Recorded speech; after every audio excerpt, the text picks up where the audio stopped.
कि सुर सुंदरी से मुनिराज ने प्रश्न किए और उनका बड़े ही सुंदर ढंग से सुर सुंदरी ने जवाब दिया।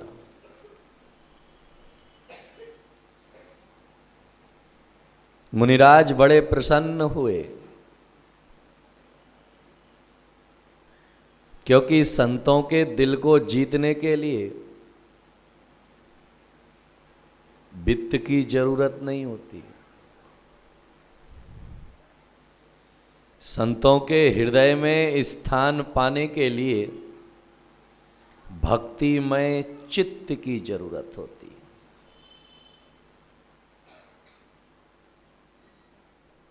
क्योंकि जहां पर समर्पण है वहां पर सब कुछ अर्पण है, और जहां समर्पण नहीं है वहां जो कुछ भी है वह दिखावटी है। क्योंकि दौलत की कीमत, शोहरत की कीमत, पद प्रतिष्ठा की कीमत अल्प समय की है, लेकिन भक्ति की कोई कीमत नहीं होती है। भक्ति अनमोल होती है। इसीलिए वह भक्ति भगवान से मिलाने का कारण बन जाती है। कोई व्यक्ति कहे कि मैं 5 करोड़ रुपए देता हूं, मुझे भगवान से मिला दो, इम्पॉसिबल। कोई कहे कि मैं जो है 1 अरब रुपए देता हूं, मुझे मोक्ष दे दो, इम्पॉसिबल। क्योंकि सारी चीजों का निर्णय धन नहीं कर सकता। वस्तुओं का निर्णय धन कर सकता है, लेकिन दिल में उठने वाली भावनाओं का निर्णय धन नहीं कर सकता। तो इसीलिए जो है चित्त का निर्मलता पैदा हुई। मुनिराज के मन में बड़ी प्रसन्नता हुई कि इस बालिका ने जो शिक्षा अध्ययन किया है वह शिक्षा अध्ययन में केवल शब्द नहीं है, इसके जीवन का आचरण भी निहित है। क्योंकि उसकी वाणी में और उसकी चेहरे की आभाकृति एक जैसी थी। कई बार जो है हमारे चेहरे की आभाकृति कुछ और कहती है और हमारे मुख से शब्द कुछ और निकलते हैं। इसीलिए जो है आप ध्यान में रखना कि अपनी फेस को सबसे पहले संभालना। और फेस संभलता कब है? जब हमारे मन में उसही भाव होते हैं। क्योंकि जब मन में भाव अलग हों तो शब्द तो कुछ भी निकल सकते हैं, लेकिन वह चेहरे पर भाव नहीं आ सकते। चेहरे पर भाव कब आएंगे? जो तुम्हारे दिल में होगा। इसीलिए हमारे शास्त्रों में कहा गया कि मन में हो सो बचन उचरिए, बचन होए सो तन सो करिए। क्या कहा गया? मन में हो सो बचन उचरिए, बचन होए सो तन सो करिए। होता क्या है? मन में हमारे कुछ और चल रहा होता है और वचन से हमारे कुछ और। सीखने के लिए जो है मन, वचन, काय की तीनों की एकता जरूरी है। जैन दर्शन में किसी भी चीज को भारतीय अध्यात्म में आगे बढ़ने के लिए, भारतीय अध्यात्म में आगे जानने के लिए एकता का होना जरूरी है। और जहां पर एकता है वहां पर अनेकता मिट जाया करती है, और जहां पर अनेकता है वहां पर एकता कभी खड़ी नहीं हो सकती। इसीलिए जो है निर्वाण प्राप्ति के लिए भी आचार्य ने मार्ग बताया तो कह दिया सम्यक दर्शन ज्ञान चारित्राणी मोक्ष मार्गा। मोक्ष का मार्ग किससे मिलेगा? सम्यक दर्शन, सम्यक ज्ञान और सम्यक, इन तीनों की एकता। तो जीवन में पुण्यानुबंधी पुण्य कब आएगा? जब मन की, वचन की, काय की एकता होगी। आज जो है हम वर्षों से धर्म ध्यान कर रहे हैं, माला फिर रहे हैं, अभिषेक कर रहे हैं, लेकिन उन अभिषेक करने के बावजूद भी हमारे तीनों की एकता ना होने के कारण से, कल भी हमने रोका था। आप कभी देखना बच्चों को कि बच्चे कभी कुछ नहीं आता है तो वह जो है माँ बाप हाथ बंद करके जो है मन में कुछ पढ़ने लगते हैं, तो बच्चों को देखना वो भी अपने ओंठ हिलाने लगते हैं। क्यों? क्योंकि उनके मन में माँ बाप जो बोल रहे हैं उसे सीखने की भावना है।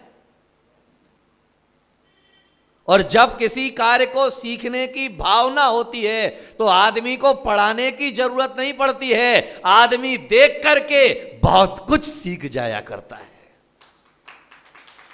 तीर्थंकर ऋषभदेव जब दीक्षा लेने के लिए गए तो दीक्षा लेने के लिए जब गए तो उनके साथ में 4000 राजाओं ने दीक्षा ली। कितने? उन 4000 राजाओं को वैराग्य का मतलब भी नहीं मालूम था। भरत चक्रवर्ती का पुत्र मारीची का जीव भी जो है अपने दादा के साथ में दीक्षा ले ली, जबकि उसे वैराग्य के बारे में कुछ भी जानकारी क्यों ले ली? क्योंकि वह अपने राजा के प्रति प्रेम रखते थे। देखा देखी नहीं, देखा देखी तो कुछ नहीं होता है, बाकी राजा भी ले लेते देखा देखी। अपने राजा के प्रति प्रेम रखते थे, इसलिए उन्होंने कहा कि जहां मेरा राजा वहां मैं। वह सही करे या गलत करे उससे मुझे कोई लेना देना नहीं है। इसीलिए तो कहा गया प्रेम अंधा होता है। सुनते हैं ना कई बार, अरे प्रेम केवल अंधा ही नहीं होता है, प्रेम बहरा भी होता है। इसीलिए तो उसका नाम प्रेम है। क्योंकि जब प्रेम पैदा होता है तो प्रेम पैदा होने के बाद दुनिया की वह सामने वाला कोई फिक्र नहीं करता। अरे वो तो छोड़ो, अपने माँ बाप की फिक्र नहीं करता वो, अपने परिवार की फिक्र नहीं करता वो, अपने समाज की फिक्र नहीं करता वो, क्योंकि वह सामने वाले व्यक्ति के प्रति पूर्ण रूपेण प्रेम से भरा हुआ है। और याद में रखना कि प्रेम की सबसे पहली शर्त होती है हारना। जीतने वाला प्रेम नहीं कर सकता। याद में रखना कि जो हारना जानता है वही प्रेम कर सकता है, जो जीतना चाहता है वह तो प्रतियोगी है, क्योंकि प्रतियोगी जीतना चाहता है लेकिन प्रेम हमेशा हारना चाहता है, और जो हारता है वही हार पहनता है। जो हारता है वही हार पहनता है, और जो कहता है मैं किसी से हारूंगा नहीं, तो याद में रखना तू कभी जीतेगा भी नहीं। हारने वाला ही जीतता है। एक सज्जन मेरे पास में आए, बोले महाराज आपको दीक्षा लिए कितना टाइम हो गया? जी मैंने कहा भाई दीक्षा लिए मुझे 26 साल हो गए हैं। बोले आप ये बताओ कि इन 26 सालों में कौन कौन से ग्रंथ पढ़े और कितने ग्रंथ पढ़े? मैंने कहा जी इन 26 सालों में मैंने 25.5 ग्रंथ पढ़े। बोले महाराज आपसे ज़्यादा तो हमने पढ़े, इसलिए आज से हम तुम आए। ये देखो गुरु, हमने नहीं कहा, ये खुद ही बोल रहे हैं। क्योंकि गुरु बनने की भावना है। हर आदमी को गुरु बनने में बड़ा आनंद आता है, क्योंकि दूसरे को समझाने का आनंद ही अलग है। जब कोई व्यक्ति चौके में पड़गाने के लिए खड़ा हो और हमें बताने का मौका मिले तो आनंद ही अलग है। और जब खुद पे आती है, आगे से गीला पीछे से सूखा नहीं पीला, गुरु बनने में बड़ा आनंद है। लेकिन याद में रखिएगा, अच्छा गुरु वह नहीं होता है जो गुरु बनना चाहता है। अच्छा गुरु तो वही होता है जो शिष्य बनना चाहता है। क्योंकि बनना है, बनाना नहीं है।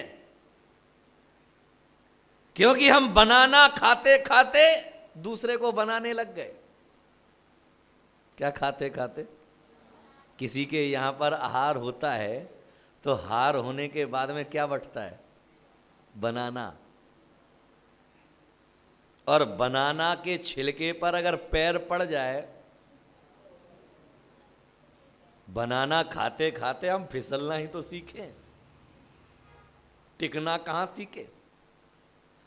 याद में रखना कि प्रकृति में केवल गुरु ही उपदेश नहीं देता है, प्रकृति का कण कण उपदेश देता है। बस उस उपदेश को ग्रहण करने की हमारे पास में पात्रता होना चाहिए।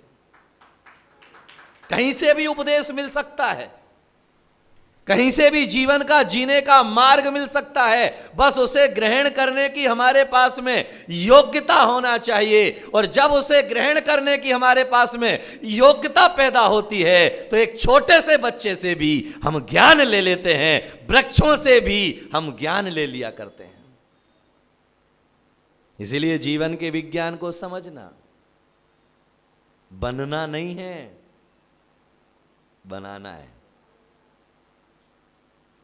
क्या नहीं करना है? बनना नहीं है, बनाना है। बनाना नहीं है, बनना है। बोले महाराज आपसे ज्यादा ग्रंथ तो हमने पढ़े हैं। तो मैंने कहा भैया कहना क्या चाहता है? बोले आपसे मैं शास्त्रार्थ करना चाहता हूं। मैंने कहा ये शास्त्रार्थ तो अंकलंग देव के समय होते थे, समंत्र भद्र आचार्य के समय होते थे। तू मेरे से, अधने से, प्राणी से शास्त्रार्थ क्यों करना चाहता है? ये तो बता, तेरी इच्छा क्या है? शास्त्रार्थ करने के पीछे कोई ना कोई वजह तो होना चाहिए। बोले हाँ महाराज वजह है ना, मैं आपको हराना चाहता हूं। क्या वजह है? क्या तमन्ना है? आपको हराना चाहता हूं। तो मैंने कहा तेरी केवल इतनी ही तमन्ना है? बोले हाँ महाराज इतनी ही तमन्ना है, मैं आपको हराना चाहता हूं। तो मैंने कहा तू मान ले मैं हार गया। बोले ऐसे कैसे मान ले? अरे मैंने कहा दिगंबर मुनि रास्ते में जा रहा हो और रास्ते में जाते हुए अगर कोई चींटी मिल जाती है तो वह चींटी का रास्ता नहीं बदलते हैं, अपना रास्ता बदल देते हैं। तो जब वह एक चींटी से हार सकते हैं तो तुझे 5 फुट के आदमी से हारने में क्या मनाई बुराई है? तेरी इच्छा केवल हराने की तो है ना, क्योंकि वह बनना चाहता है ज्ञानी, बनना चाहता है लोगों के साथ में पांडित्य। और याद में रखिएगा पांडित्य बनते बनते पाखंड में पहुंच गया। और याद में रखिएगा कि पांडित्य का पाखंड जब सर पर होता है तो शास्त्र शस्त्र बन जाया करते हैं, और जब पांडित्य का पाखंड नहीं होता है तो वह शास्त्र पथ प्रदर्शक बन जाया करते हैं। याद में रखना कि चक्कू दोनों काम करता है। सब्जी को सुधार करके तुम्हारे पेट भरने का काम भी करता है, फल को सुधार करके तुम्हारा पेट भरने का काम भी करता है। और वही चक्कू किसी के है तो एक ही ना, लेकिन उपयोग अलग अलग है। इसीलिए जीवन में ध्यान में रखना, कभी बनने की चेष्टा मत कर, बनाने की चेष्टा नहीं करना, बनने की चेष्टा करना। और जहां बनने का तुम्हारा भाव पैदा होगा, जहां बनने का तुम्हारा सोच पैदा होगा, वहीं से समझ लेना कि तुम्हारा रास्ता खुल गया है। अब बड़े प्रसन्न हुए गुरु महाराज। किसकी बात सुन के? किसकी बात? सुर सुंदरी की बातें सुन करके। तुम्हारी बात सुन के खुश कौन होता है? क्योंकि तुम 4 रुपए के कपड़े, 400 रुपए के कपड़े तो पहनते हो, लेकिन तुम्हारी बातों में 4 रुपए का भी सार नहीं होता। याद में रखना कि 400 रुपए की अगर ड्रेस पहनी है तो तुम्हारी बातों में 4 रुपए का सार तो होना चाहिए। चेहरा अच्छा होने से कुछ नहीं होता है, गुण अच्छे होने से बहुत कुछ बदल जाता है। मैना सुंदरी का चेहरा भी अच्छा था और गुण भी अच्छे थे, तो उसकी मां से पूछा मुनिराज ने, इसका विवाह किसके साथ करोगी? तो मां ने कहा, भाई जिसके पुण्य का उदय होगा, जिसके साथ में इसका जीवन लिखा होगा, उसके साथ में इसका विवाह कर देंगे। बोले लड़के को जो है देख, और गलत लड़के के साथ हो गया तो फिर क्या होगा? तो वह रति सुंदरी कहती है, मेरी बेटी हंस है, उसके अंदर ये योग्यता है कि वह जहां जाएगी कौवे को भी हंस बना देगी। ये मुझे अपनी बेटी पर विश्वास है।